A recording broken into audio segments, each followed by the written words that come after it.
Duga kurangnya pengawasan, seorang bocah tewas tenggelam di aliran sungai Batu Ampar, Desa Karangenda, Kecamatan Lengkiti, Ogan Komering Ulu, Sumatera Selatan.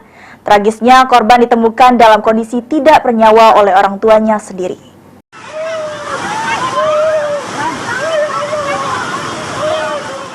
Inilah video amatir warga ketika seorang bocah diketahui bernama Al-Fajri Febriansyah, 9 tahun, mendapat pertolongan dari kedua orang tuanya usai tenggelam di aliran sungai Batu Ampar saat berlibur di kawasan itu.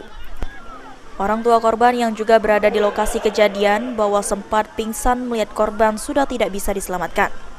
Menurut warga, sungai tersebut menjadi tempat wisata dadakan di musim kemarau saat ini, sehingga banyak warga memanfaatkan lokasi untuk berlibur. Naasnya diduga korban kurang pengawasan oleh kedua orang tuanya, sementara korban diduga tidak bisa berenang sehingga tewas tenggelam di aliran deras. Korban sendiri merupakan warga dagangan dari Kecamatan Bunga Mayang, Oku Timur. Korban sempat mendapatkan pertolongan ke puskesmas terdekat, namun saat dibawa diduga korban sudah meninggal. Anak tersebut bukan warga sekitar, tapi anak yang ikut orang tuanya untuk berlibur di lokasi tersebut.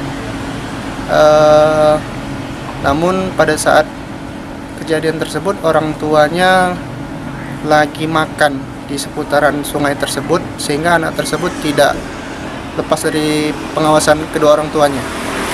Berapa tahun Pak umur anak? Kalau tidak salah umurnya 9 tahun.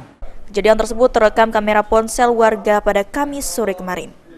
Ari Pranika, PAL TV.